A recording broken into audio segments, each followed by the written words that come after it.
nuestro tema es juramento de lealtad. Llegamos a Romanos capítulo 13, versículo 1, y realmente es un pasaje que nos puede llevar un buen tiempo, quitar toda la enseñanza que la palabra de Dios nos trae, ¿verdad? Juramento de lealtad. Quiero leerle el versículo, Romanos capítulo 13, versículo 1. Sabemos también, hermanos, que toda la ley que uno puede, si uno quiere ser abogado o si uno tiene que someterse a una ley, siempre estamos hablando de una ley romana, ¿eh? Y Pablo le escribe a los romanos en este momento y dice así la palabra de Dios. Romanos capítulo 13, versículo 1. Sométase toda persona a las autoridades. Miren lo que dice. Romanos capítulo 13, versículo 1. Sométase toda persona a las autoridades superiores, porque no hay autoridad sino de parte de Dios. Repito, no hay autoridad sino de parte de Dios, y las que hay por Dios han sido puestas. Por Dios han sido puestas. Así que evidentemente es un pasaje controvertido cuando vos pensás, wow, pero bueno, han sido establecidas estas autoridades por Dios, y vos decís, no, ¿qué pasó con Hitler, por ejemplo? ¿O qué pasó con algunos tiranos? Bueno, en la época en que Pablo escribe esto a la iglesia que estaba en Roma, en esa época el emperador romano era Nerón, ¿eh? Era un hombre bastante pervertido, se había casado con un hombre y se casó con una mujer también. Para él no era ningún problema. De hecho, en esa época la heterosexualidad era vista como algo degradante, tipo, vos sos heterosexual, no, pero por favor, tenías que tener de todo. Era una cosa así, una locura de la época, y se enfrentaba al apóstol Pablo. Imagínense que después Nerón, 15 días antes de que Nerón se quite la vida él mismo, él mandó ordenar matar al apóstol Pablo. Y él puede escribir, el apóstol Pablo, y uno no entiende entonces desde un punto de vista humano cómo Pablo puede escribir toda persona, sométase toda persona a las autoridades superiores, teniendo a Nerón como autoridad en ese momento, porque no hay autoridad sino de parte de Dios, y las que hay por Dios han sido establecidas. Así que es un pasaje bastante lindo y controvertido a su vez. Autoridad tenemos desde muy joven. Yo recuerdo la autoridad de mi madre y de mi padre, ¿verdad? Eran autoridad realmente. Haga eso y era palabra dicha, y si no haces, ya vos sabías las consecuencias de lo que iba a pasar si es que no lo hacías, ¿verdad? Entonces, autoridad tenemos desde muy pequeño. Luego probablemente nos enamoramos y decimos, bueno, vamos a casarnos, y ahí entonces el pastor te hace prometer también, promete cuidarla en el momento de la necesidad, en salud, enfermedad, hasta que la muerte los separe. Sí, prometo. Entonces hago un juramento de que voy a estar con mi esposa hasta que la muerte los separe. Voy a estar con mi esposa en momentos de salud, en enfermedad, en momentos de crisis, en todo momento. Entonces, nuevamente hacemos un juramento. Probablemente antes, en el caso mío, yo fui al cuartel y entonces tuve que hacer un juramento a la patria y a la bandera. Era un juramento, sí, ya voy a hablar de eso, ¿verdad? Pero últimamente, hacer un juramento de lealtad a nuestras autoridades se está poniendo muy difícil, ¿verdad? Nosotros tenemos que cumplir las órdenes y está muy bien, muy bien. Yo felicito al pueblo paraguayo por estar cumpliendo las órdenes que vienen, digamos, del ministro de Salud, ¿verdad? Pero últimamente con todo lo que están saliendo, de cómo están robando o intentan robar a costa del pueblo, a costa de la salud de la gente, legalmente uno dice, yo no puedo seguir sometiéndome a esta autoridad, ¿verdad? Y entonces uno puede estar pensando de que, bueno, no debe ser autoridad puesta por Dios o una cosa así, ¿Cómo obedecer cuando te das cuenta que te están robando? Solo les interesa su bolsillo. Hay algunas excepciones, hay que reconocer que hay algunos ministros que están haciendo un trabajo bastante bueno, muy honesto, y hay que reconocer eso, ¿verdad? Lo mismo pasó en el IPS hace poco, nuevamente trataron de robar en la municipalidad de Asunción, tuvieron que quitarle al intendente municipal porque justamente pudieron detectar a partir de una investigación de que él también tenía un grupo que estaban haciendo algo que era corrompido. Vemos la televisión y vemos que un policía es aprendido porque era parte de la gavilla de ladrones o militares. Incluso ayer vi que 2 militares fueron aprendidos porque eran parte de una gavilla de ladrones. Y entonces vos no sabes si cuando estás en una crisis vas a llamar a la policía o no vas a hacerlo, porque no sabes si ellos no son parte del asalto que te están haciendo, ¿verdad?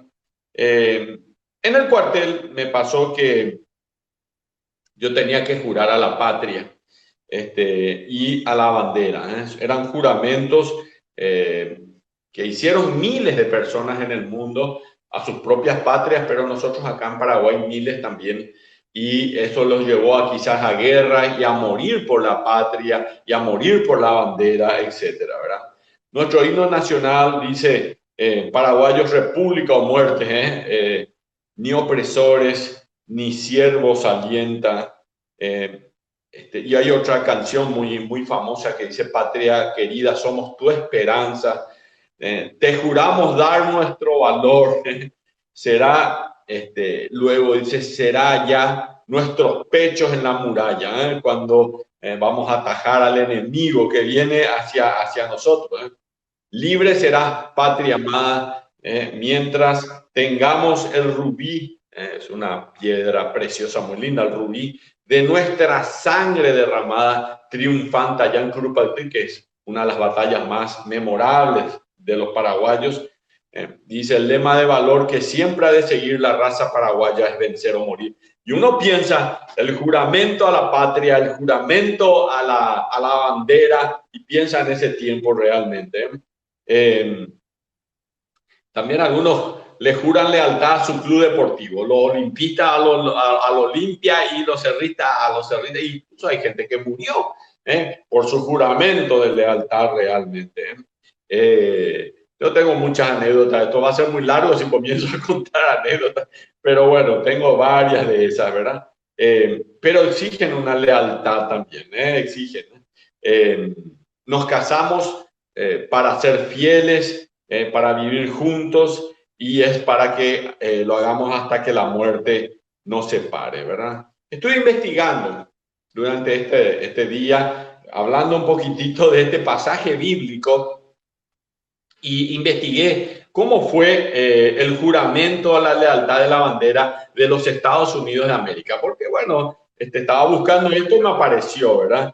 Y fue hecho este juramento por un señor llamado Francis Bellamay en el año 1892. Este hombre, Francis Bellamy, era un pastor bautista.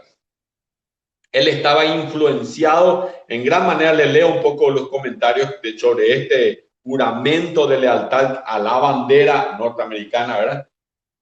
Decía que él estaba influenciado y escribió que la utopía era posible para una sociedad si la humanidad se dedicaba a la unidad. Era muy pro la unidad, que todos unidos podemos hacer una nación grande, Y bueno, los Estados Unidos es una nación grande, definitivamente están muchos muertos ahora por el COVID, pero de que son una nación grande, lo son realmente. El juramento original americano fue escrito para celebrar el aniversario de la llegada de Cristóbal Colón al continente americano, y se publicó primero en un librito para niños, y el objeto era reforzar en los niños la unidad de los estados del país, porque son varios estados, y dice así, el original dice así: juro lealtad a mi bandera, y a la república que representa, una nación no divisible, con libertad y justicia para todos. Eso es todo, nada más que eso. 25 años después hubo una preocupación de que muchos emigrantes quizás no sabían de quién fuera esa bandera, lo cual sería, no sabían ni a qué república representaba. Así que en 1923 se le agregaron unas palabras: juro a la lealtad a la bandera de los Estados Unidos. Así, para que ya se sepa que es de ellos. Y luego, un año después, se puso la palabra América. Juro lealtad a la bandera de los Estados Unidos de América, pues por ahí puede haber habido otro Estados Unidos y entonces no se iba a saber cuál era, ¿verdad? Así que bueno, quedó el juramento de esa manera. 30 años después, en un intento de diferenciar los Estados Unidos con su creencia en un creador, y quitarse de encima el ateísmo, que era también fuerte en esa época en otras naciones, se agregaron la palabra bajo Dios. Entonces, juro bajo Dios, lealtad a la bandera de los Estados Unidos de América, y así iba este juramento. Desde ese entonces, ese es el juramento americano, que está también muy cuestionado, porque entonces resulta ser que alguien en los Estados Unidos es ateo y puede cuestionar definitivamente que le hagan jurar a su niño a la lealtad a la bandera bajo Dios, y él es ateo. Y bueno, hay unos cuantos problemas de ese tipo. Uno de los presidentes más notables de los Estados Unidos fue Eisenhower. Eisenhower. Y este presidente de los Estados Unidos se ratificó en esto. Desde este día en adelante, dijo Eisenhower, que fue quien comandó en la Segunda Guerra Mundial, bueno, estuvo en el famoso ataque en Francia, en las playas de Normandía, y fue el comandante prácticamente de las fuerzas aliadas de Inglaterra, Francia, los americanos y los rusos, ¿verdad? Que finalmente vencieron a los nazis.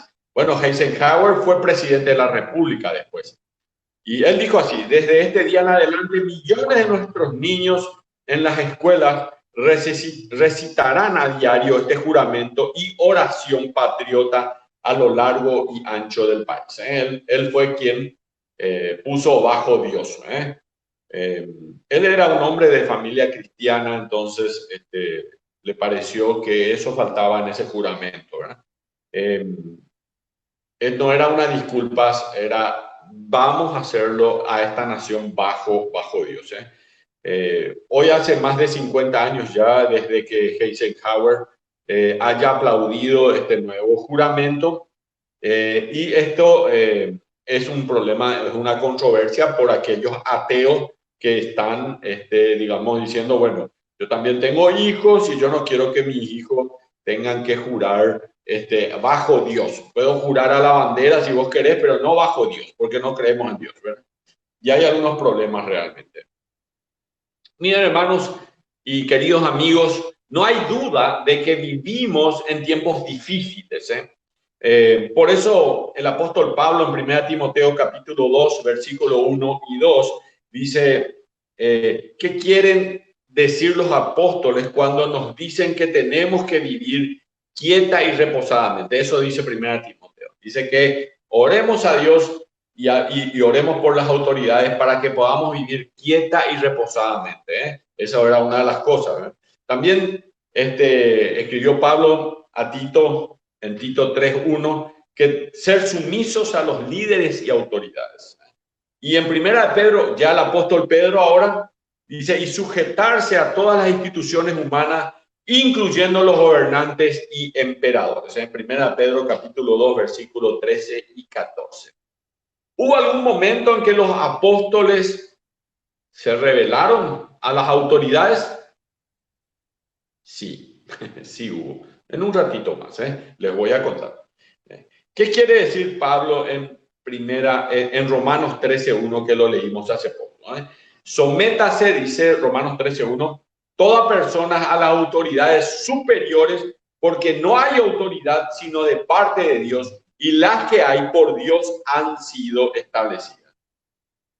¿Qué quiere decir este versículo y cómo se relaciona al rol y autoridad del gobierno y al rol y autoridad de la iglesia? Porque ahí hay dos cosas importantes. También las autoridades de la iglesia, también Dios manda que se sometan, dice la palabra del Señor. ¿Cómo coexisten el Estado y la iglesia si ambos tienen sus propias autoridades? Hay roles exclusivos de cada uno.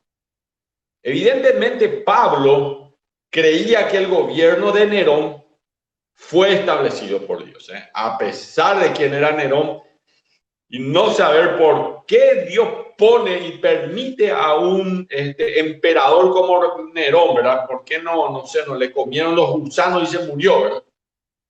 Entonces, la pregunta es, y esto es lo que te va a interesar, ¿cómo aplicamos esto al siglo XXI? Porque, bueno, muy linda la historia y todo genial, ¿verdad? Pero ¿cómo aplico esto al siglo XXI? ¿Verdad? ¿Cómo me sirve hoy? ¿Piensan que me va a dar tiempo para poder responder todas estas preguntas? Es muy difícil, y antes de empezar las respuestas y ser más específico respecto a estas preguntas, es posible que algunas de estas preguntas les incomode. Espero que al menos esto le haga pensar en cuanto a la época que nos toca vivir como iglesia. Uno de los grandes pastores a quien yo leí varios libros, escritor también, Howard Hendrick, escritor, pastor, conferencista, profesor de las universidades muy importantes en los Estados Unidos. Él dijo que en cada generación la iglesia en su totalidad ha errado en algo. Siempre en cada generación hemos fallado en algo. Bueno, en el criterio de Howard Hendrick, nosotros estamos errando en algunas cuestiones en nuestros relacionamientos. Hijos de Dios con el Estado. Y de eso también voy a hablarles. Yo estoy convencido que la iglesia está errando en su relación con el gobierno. Para ser más específico, creo que se está errando en el deseo de hacer influencia política para tratar de que esa influencia política frene la inmoralidad y el mal.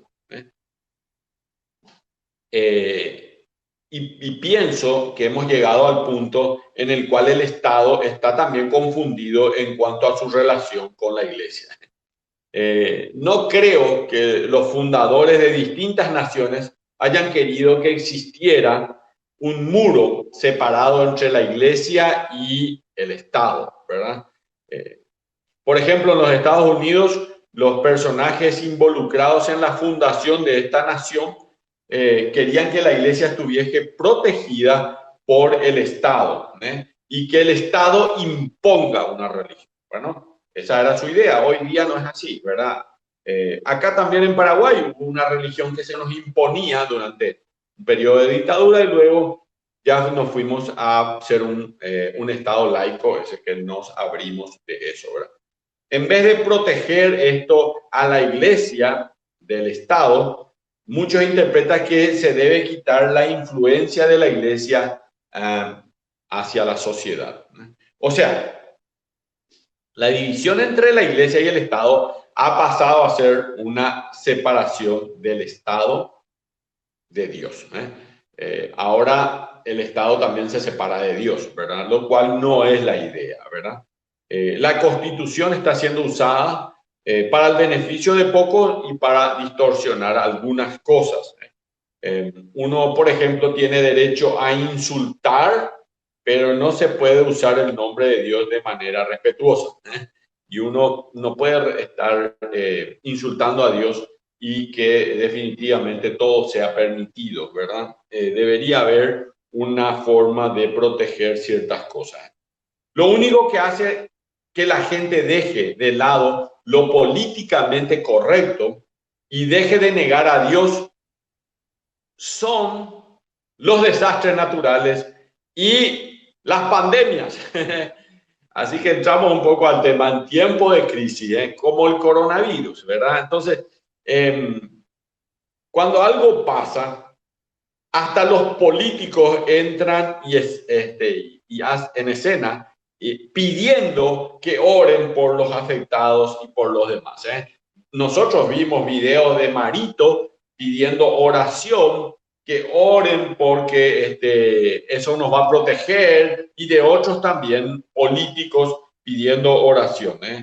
Entonces el Estado realmente está hoy día muy confundido en cuanto a su relación con la Iglesia. Por otro lado, la Iglesia, por su lado, también está confundida. Estoy convencido que el problema mayor, imagínense, el problema mayor y el peligro mayor y probablemente la mayor pérdida no es la degradación de la sociedad que no ama ni a Dios ni la Biblia. El peligro mayor no es la erosión de los valores, el deseo de un país de quitar a Dios de su constitución o de sus manuales, de sus escuelas y de sus juzgados. Lo peor no es la caída de la sociedad.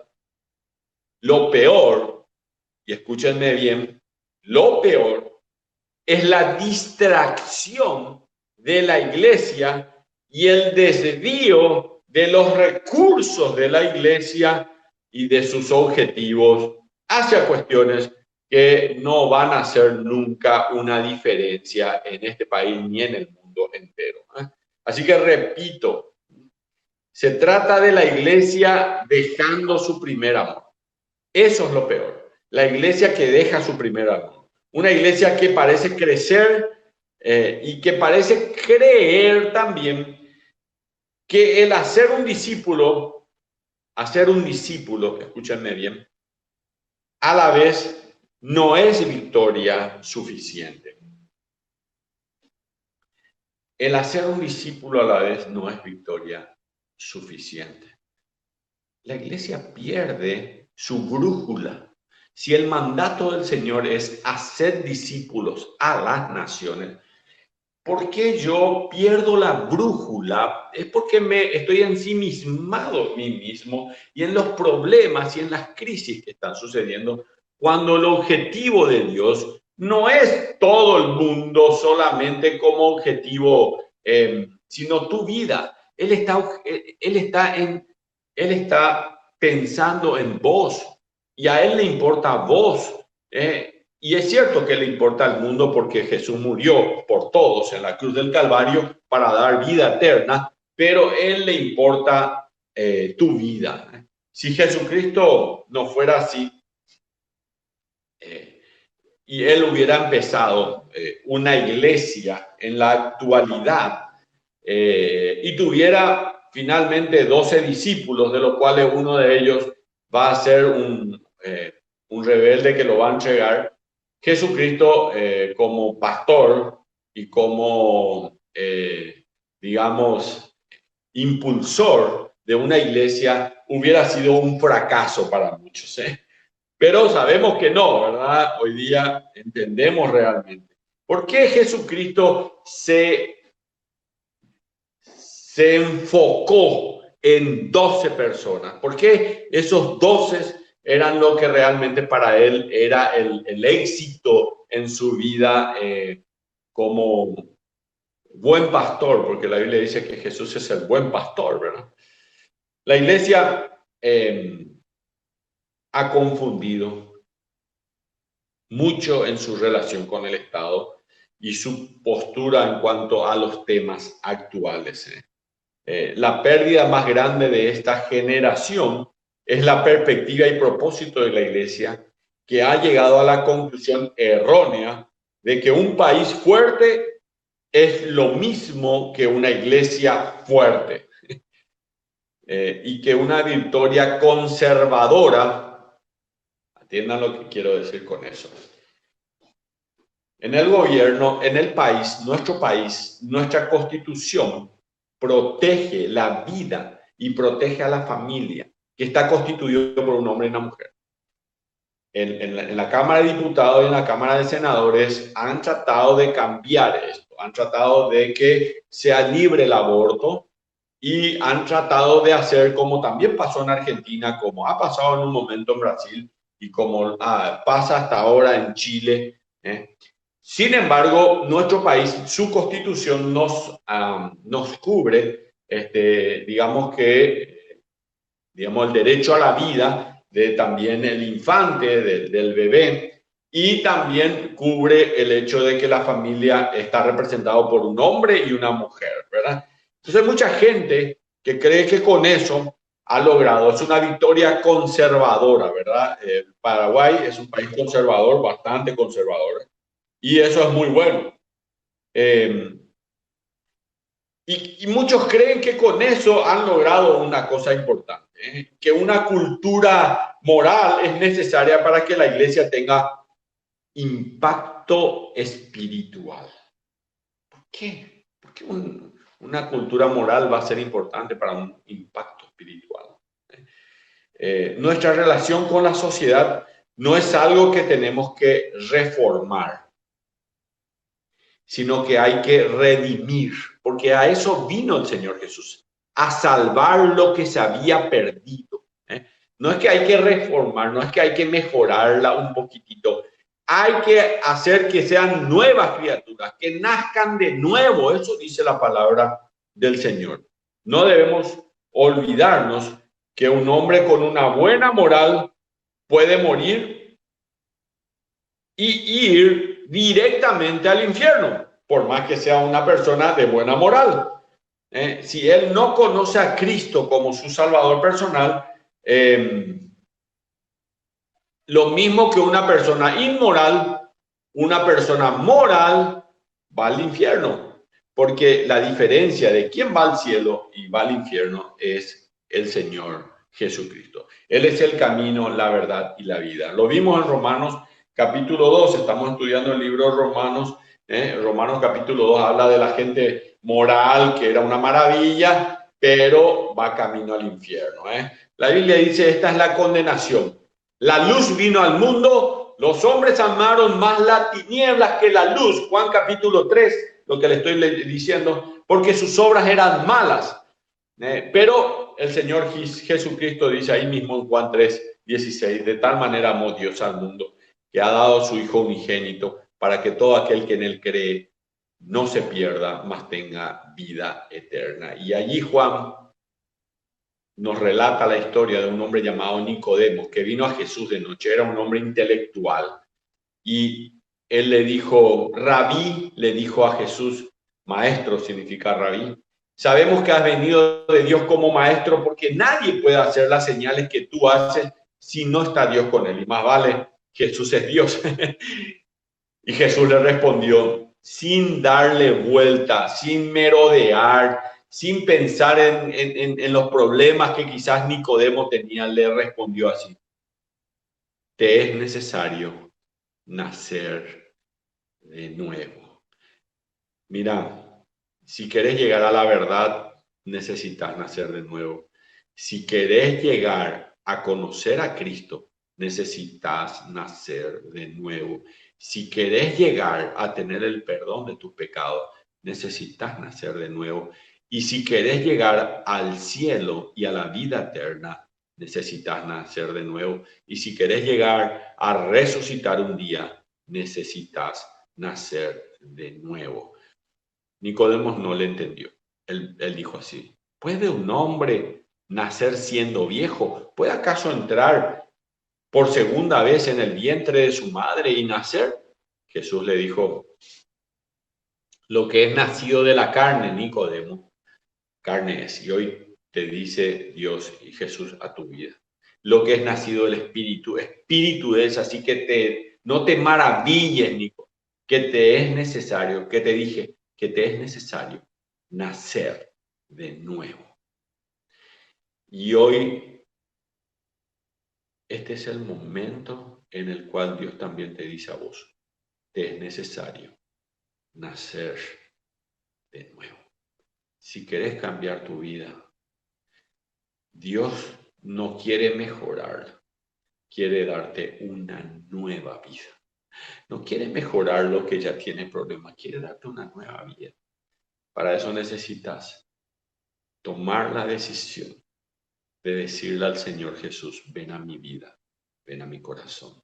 Quiero que inclines tu rostro y que ores conmigo esta oración allí donde estás. Y que le digas sencillamente al Señor Jesús así.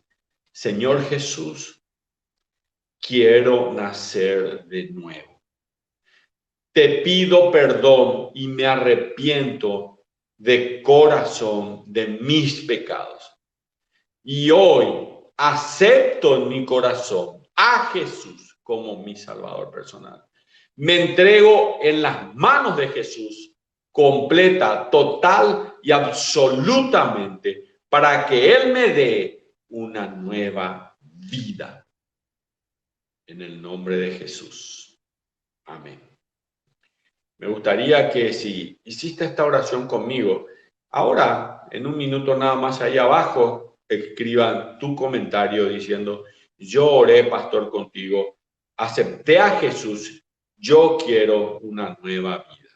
Sería lindo leer ese mensaje en el Facebook en esta hora. También lo pueden hacer escribiéndome a mí en forma particular. Queridos amigos y hermanos, la misión de la iglesia no es transformar personas malas en mejores o en buenas. No es la misión de la iglesia que personas buenas sean mejores.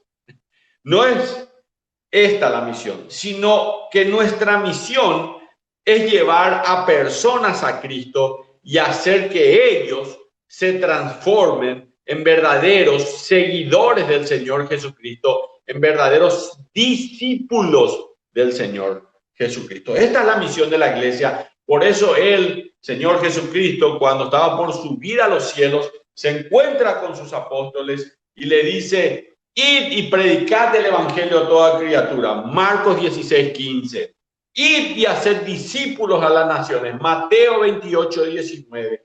Y cuando ya estaba allí en el Monte de los Olivos, momentos antes de él subir al cielo, frente a más de 500 testigos, probablemente en ese lugar, según capítulo 15 de Primera de Corintios, el Señor Jesucristo dice así, recibiréis poder cuando haya venido sobre vosotros el Espíritu Santo y me seréis testigos en Jerusalén, en Judea, en Samaria y hasta lo último de la tierra. Y gracias a ellos, hoy yo aquí en Paraguay tengo a Cristo en mi corazón, porque ellos fueron testigos fieles hasta ahí. Y Dios todavía está buscando testigos fieles que quieran llevar el mensaje de salvación, llevar el mensaje de vida eterna, llevar el mensaje de vida abundante, el mensaje de perdón a todas las personas realmente. Así que esta es la misión.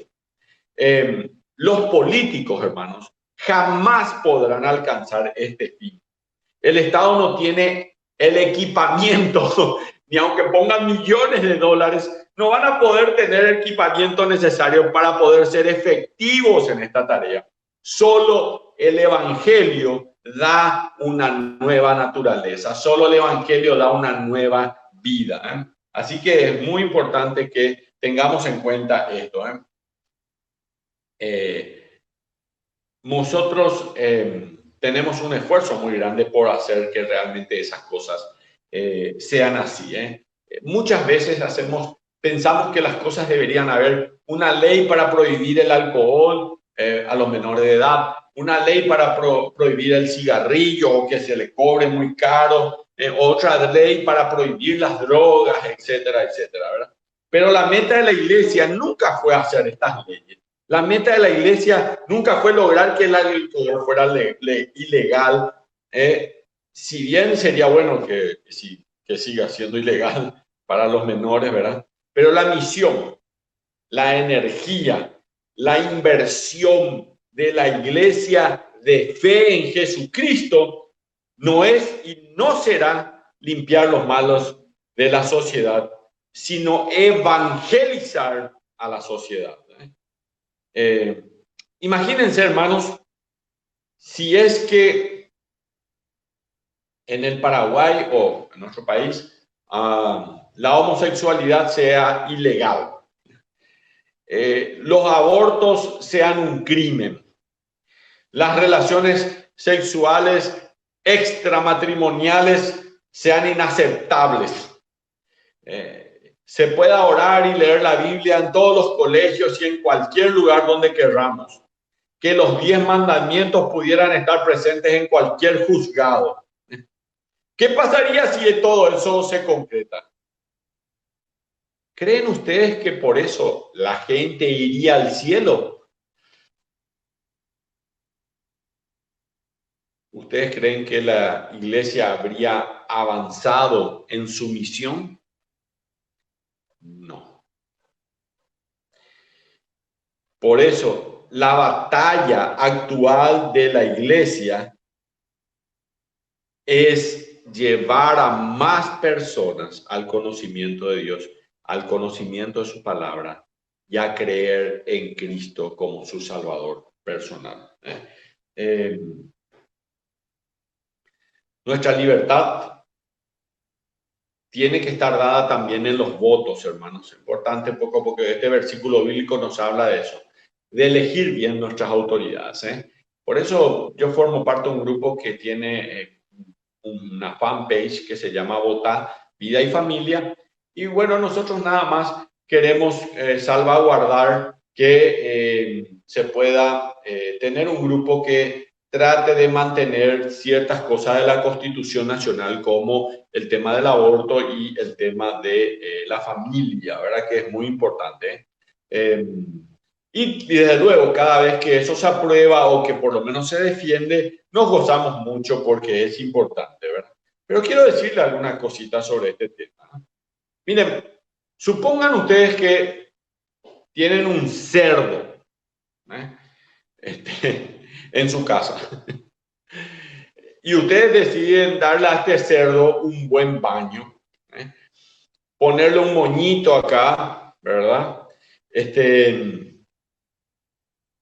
Y después maravillarte de lo bien que huele este chancho, este cerdo. Y ustedes después se pueden ir a hablar al cerdo y decirle, señor cerdo, así debe usted mantenerse, así debe vivir. Y el señor cerdo va a estar también de acuerdo, ¿verdad? Pero ni bien vos le quites al cerdo a caminar y él encuentre un charco de barro, él se va a precipitar a la suciedad. No es así, ¿verdad? Es cierto. El problema está en que usted limpió el cerdo por fuera, pero no por dentro. Usted cambió su hábitat, pero no su naturaleza. Usted lo trajo a su casa, pero no cambió su corazón. Y ese es el problema, hermano, porque hay gente que no puede con unos pecados, que no puede liberarse de la esclavitud del alcohol, no puede liberarse de los problemas en su casa, no puede liberarse de los problemas económicos, incluso porque le ha llevado todo eso a problemas económicos, es porque un cerdo se tira otra vez en el chat. La única forma de que eso cambie, la única forma, y lo repito, es por medio del Señor Jesucristo. Él es el único que puede cambiar tu vida. Lo hizo conmigo y puede hacer contigo también, porque Él tiene ese deseo en su corazón. Victoria, hermanos, no es cambiar conducta de los incrédulos, a menos que estos hayan cambiado su manera de pensar en cuanto a quién es Cristo y cómo Él lo puede transformar realmente. Miren, cuando Pablo fue a Corinto, él se encontró con una sociedad realmente terrible, ¿eh? Era como irte uno de estos días cuando está el carnaval de Río, ¿verdad? La homosexualidad era rampante, el sexo era indiscriminado, no importaba la bebida alcohólica, eso era Corinto, ¿eh? De hecho, si uno quería decir a una mujer que era prostituta, le decía que era una corintiana, ¿eh? Si es una corintiana, entonces ya era una prostituta, ¿eh? La iglesia de Corintio estaba compuesta de la iglesia de cristianos en Corintio, estaba compuesta de ex homosexuales, ex adúlteros, ex idólatras y ex alcohólicos, ¿eh? Y pueden leerlo, 1 Corintios capítulo 6, donde dice acerca de esto. Pablo no comenzó una campaña para limpiar moralmente a la ciudad.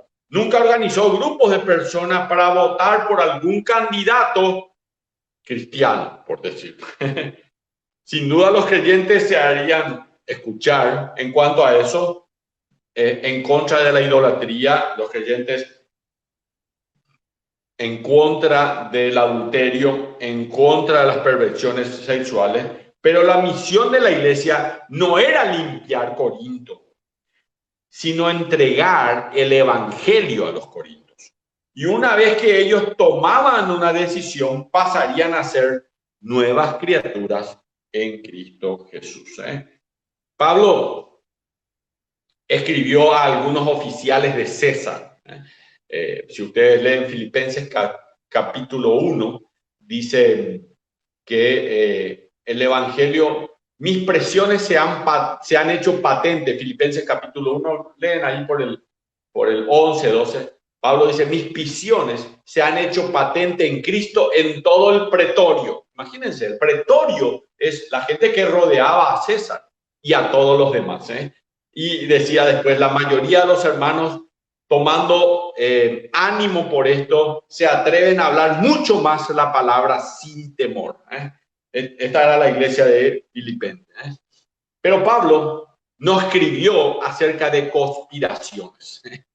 Amigos, no encuentro nada en el Nuevo Testamento que hable de iglesias declarándole guerra a un rey o una guerra cultural. De hecho, si ustedes piensan bien, este fue el error de Pedro, que cuando vinieron a tomarlo a Jesucristo, él probablemente robó, porque no creo que le robó a alguien una espada, y levantó la espada para defender a Cristo, ¿verdad? Y le cortó la oreja a uno de los siervos o guardias del sumo sacerdote de nombre Malcolm, ¿verdad? Es conocido porque está su nombre, ¿verdad? Así que Pedro sacó la espada. Voy a pelear por una guerra cultural con las mismas armas que ellos usan contra nosotros. Es lo que él quería hacer. Ellos vienen con espadas, yo voy a pelear con espadas también. Voy a devolver espada con espada, fuerza política con fuerza política. Y Pedro, ¿qué hizo? Derramó sangre, porque él habrá sangrado, ¿eh? Se cayó una oreja al piso. Y me imagino el silencio en ese momento. Luego Jesucristo se acerca a Malcolm y sana primero la herida, le pone la oreja, de inmediato sana el dolor, porque eso habrá dolido muchísimo. Y Jesús miró a Pedro y le dijo, te olvidaste, Pedro, que de haberlo querido, podría haber llamado 12 legiones de ángeles. Si yo, dice el Señor Jesucristo, le dice a Pedro, hubiera querido luchar con ellos, hubiera tenido a mi disposición 72,000 ángeles en un segundo. 12 legiones de ángeles. Son 72,000 ángeles. En un segundo lo podía tener. De hecho, con un solo ángel destruía a todos esos que habían venido a buscar al Señor Jesucristo ahí en el huerto de Getsemaní. Cuando Pablo le escribe a los creyentes en Roma, no había ningún senador creyente. No había lobby para poder cambiar alguna ley. De hecho, cuando los bárbaros arrasaron con Roma, los romanos decidieron echarle la culpa a los creyentes y lo que pasó fue que la persecución se intensificó. Cuando Pablo escribió a los romanos, no tenemos ninguna referencia de que se buscara derrocar a Nerón. En vez de hacer eso, Pablo escribió estos versículos que tal vez los haya confundido a los romanos. Este versículo que dice: sométase toda persona a la autoridad superiores, porque no hay autoridad sino de parte de Dios, y las que hay por Dios han sido establecidos. Y vamos a irnos a la diapositiva siguiente. Ahora sí, vamos a cambiar. Hay dos declaraciones en este pasaje de Romanos 13:1 que lo acabo de leer. Primero que nada, la sumisión del gobierno o la sumisión al gobierno es un mandato de Dios. Dice la Biblia: sométase toda persona a las autoridades superiores. No es una sugerencia, es un mandato. Otros pasajes van a lidiar con responder al gobierno si esta demanda viola claramente un mandato de Dios. Cuando es así, cuando una demanda del gobierno viola un mandato de Dios, tenemos que hacer como hicieron los apóstoles cuando le dijeron que dejaran de proclamar el evangelio. ¿Qué dijeron los apóstoles cuando las autoridades le dijeron: ya no van a hablar más de Jesucristo? Le dijeron a los apóstoles. Y ellos le respondieron: no lo haremos. Porque la autoridad de Dios está encima de esa autoridad humana, ¿verdad? Pero el segundo punto que está allí es: el gobierno es creación de Dios y ha sido establecido por Él.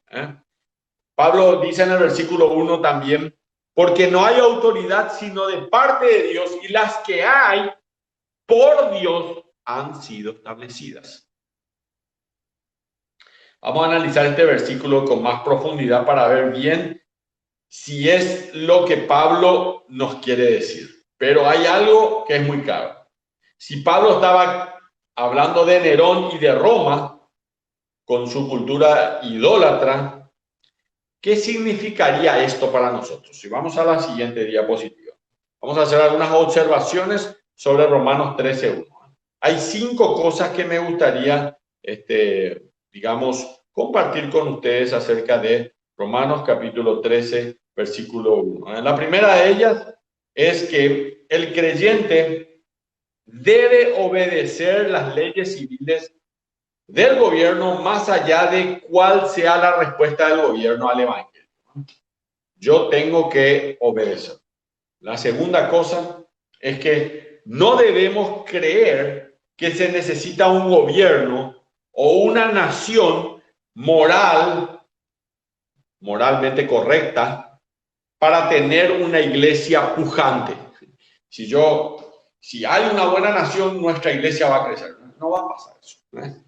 Cuando Pablo escribió esta carta a los romanos, la cultura era de lo más depravada.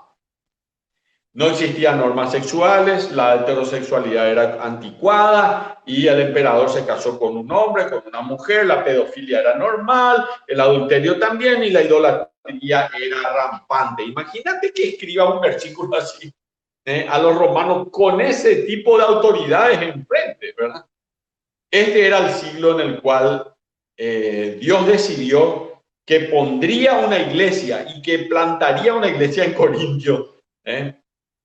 Y le voy a decir una cosa: la iglesia prevaleció. Finalmente el Imperio Romano cayó. Y en su última etapa, este imperio se opuso fuertemente a la iglesia. ¿Y quién venció? La iglesia prevaleció. En tercer lugar, no es necesario que la iglesia, le repito, no es necesario, en tercer lugar, que la iglesia tenga libertad e influencia para que sea fiel. Si yo tengo libertad, influencia y, bueno, puede ser que sea fiel, pero no es necesario. La iglesia de la China, por ejemplo, es una iglesia perseguida y está sorprendiendo al mundo entero, al mundo libre, en su crecimiento. ¿Por qué? Porque no es necesario de que la iglesia, digamos, sea libre para que crezca. Cuarto, vamos al siguiente diapositiva. No nos manda Dios no nos manda a que luchemos con la inmoralidad cultural o siquiera que logremos disminuirla, sino que debemos mostrar pureza espiritual. Nunca se dieron cuenta, hermanos, que un faro no calma la tormenta. El faro no desvía huracanes y no calman tempestades. La iglesia es como un faro. Brillamos más cuando el mundo que nos rodea está más oscuro. Ese es el faro.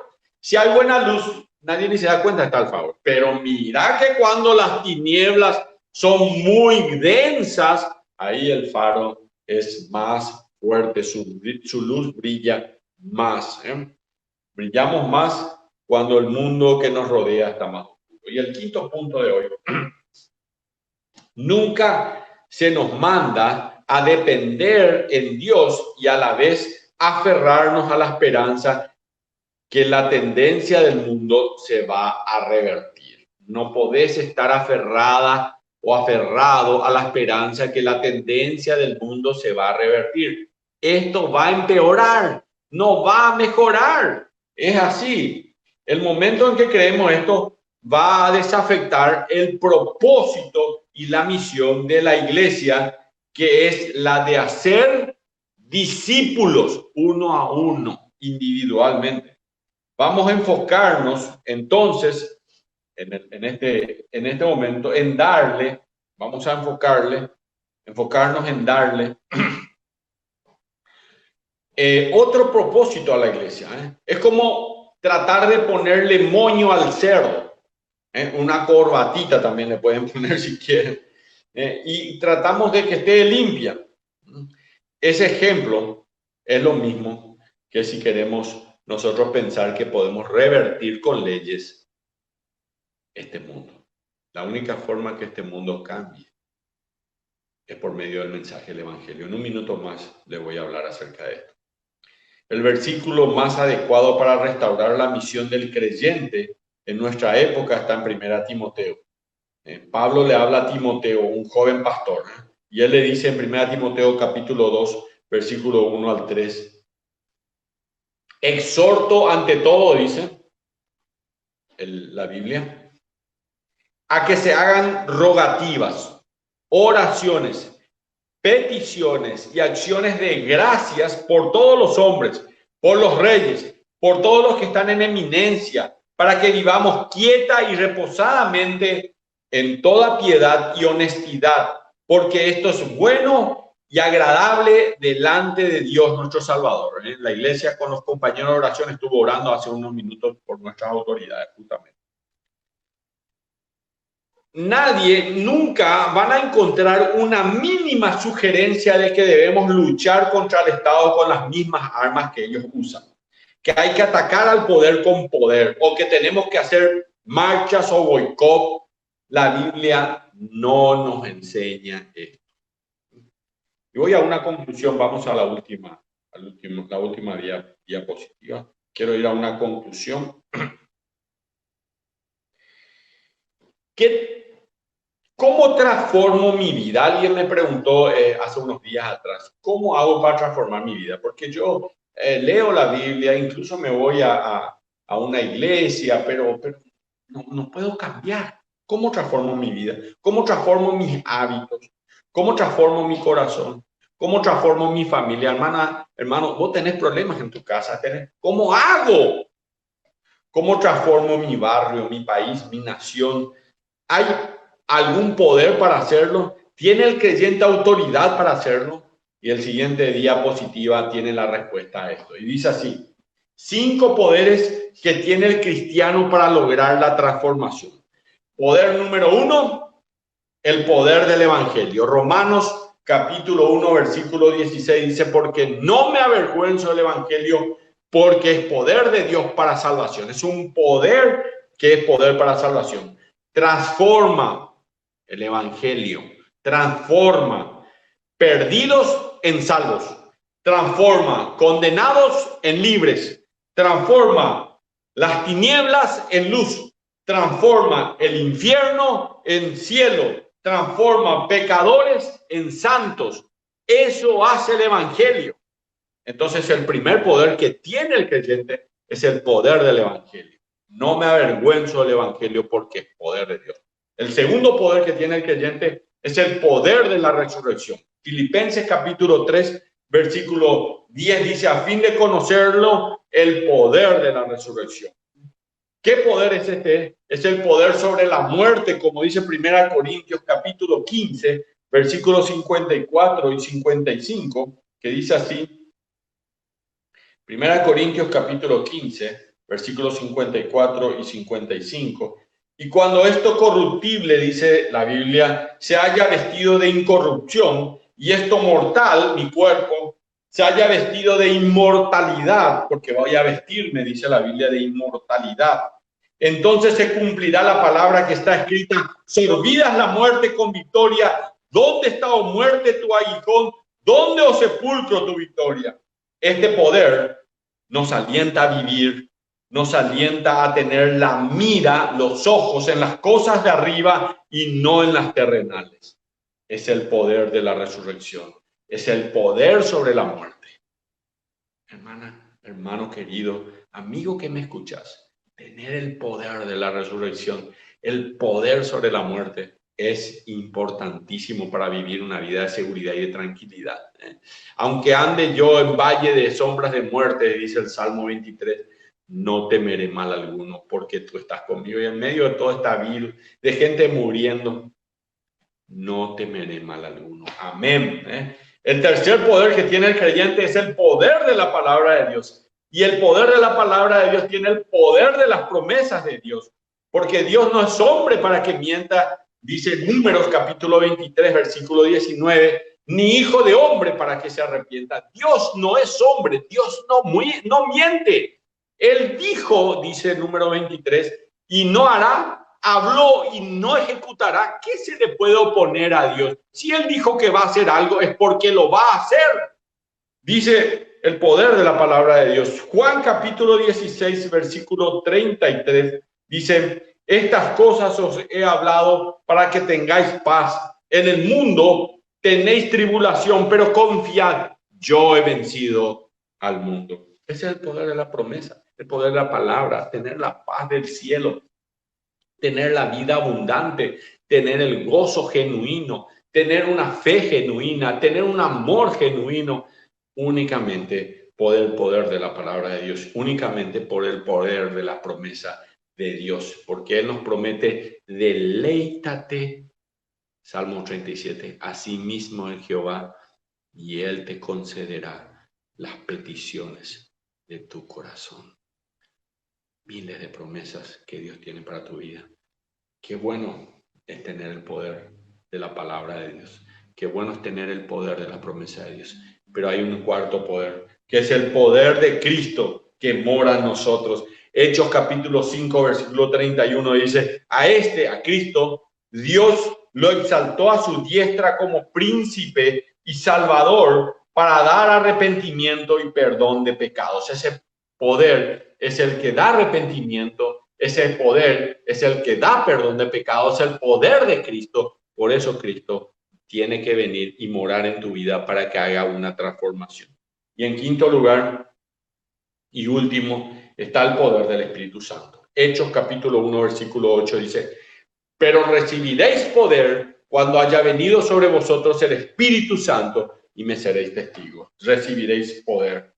Dice Juan capítulo 16, versículo 8 al 11, y cuando Él venga, el Espíritu Santo, convencerá al mundo de pecado, de justicia, de juicio, de pecado por cuanto no creen en mí. Claro, ese es el problema del pecado, que no creemos en Dios.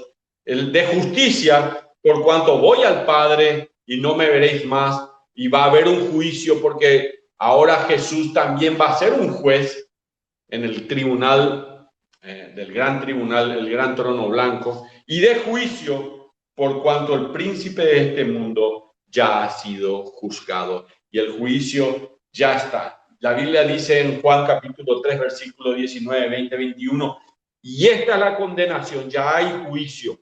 La luz vino al mundo, los hombres amaron más las tinieblas que la luz porque sus obras eran malas. Este es el poder transformador que es todopoderoso porque tenemos un Dios todopoderoso. Aferrate a este poder y tu vida va a cambiar. El poder del Espíritu Santo produce un carácter cristiano, un servicio cristiano y nos guía a ser mejores cristianos. La pregunta de esta mañana era, ¿de quién es mi lealtad en tiempo de crisis? Mi respuesta, y lo juro, mi lealtad es a Cristo. Mi lealtad es a Cristo. Y termino con una frase de un hombre que escribió un libro y que vivió un avivamiento en Gales. Eso queda ya hacia Inglaterra. Leonard Ravenel, un cristiano de la ultraderecha, que él pudo ver con sus propios ojos el avivamiento espiritual de muchos. Quiero que esta mañana sea un avivamiento espiritual en tu corazón. Con esta frase nada más. Él dijo así, como un marinero que una vez vi golpeando a un soldado porque dijo, insultó a mi madre, por eso lo golpeaba. Así mi Señor es insultado y su iglesia menoscabada. La iglesia tiene muchos adversarios. ¿Puede mi espada, dice Leonard Ravenel, puede mi espada, que es la Biblia, la palabra de Dios, la espada del Espíritu, dice, que es la palabra de Dios, ¿puede mi espada dormir en su vaina? Jamás. Vivimos con los valores eternos a la vista, hermanos. Y esos valores están en la palabra de Dios. ¿Puede mi espada estar en la vaina? Jamás. Si querés lograr transformación en tu vida, en tu familia, en tu esposa, en tu esposo, en tus hijos, el único antídoto es el del Señor Jesús. Y quiero desafiarte a que lo hagas. Quiero desafiarte a que le digas al Señor Jesús, Señor, ven a mi corazón, ven a mi vida, ven a mi familia. Te necesito, te necesito. Quiero someter mi vida completa, total, absolutamente. Y darte en esta mañana, Señor, un juramento de lealtad. Quiero que cerremos los ojos, inclinemos el rostro. Si alguno quiere levantar su mano así para jurar delante de Dios, te invito a que lo hagas allí donde estás en tu casa y le digas así, Señor y Padre, en esta mañana juro lealtad al Señor Jesucristo. Él es mi autoridad, Él es mi Rey, Él es mi Señor. Yo soy su esclavo, yo soy su siervo, yo lo sigo de todo corazón. Mi lealtad, Señor, hoy es a ti. Y mi lealtad hoy, Señor, es a tu palabra. Señor, con todo mi corazón te doy gracias porque la única respuesta para mi vida, para mi familia, para mi esposa o mi esposo y para mi hijo, la única respuesta, Señor, es Jesucristo. Y yo hoy te juro lealtad de todo corazón. En el nombre precioso de aquel que es sobre todo nombre, el nombre del Señor Jesús. Amén.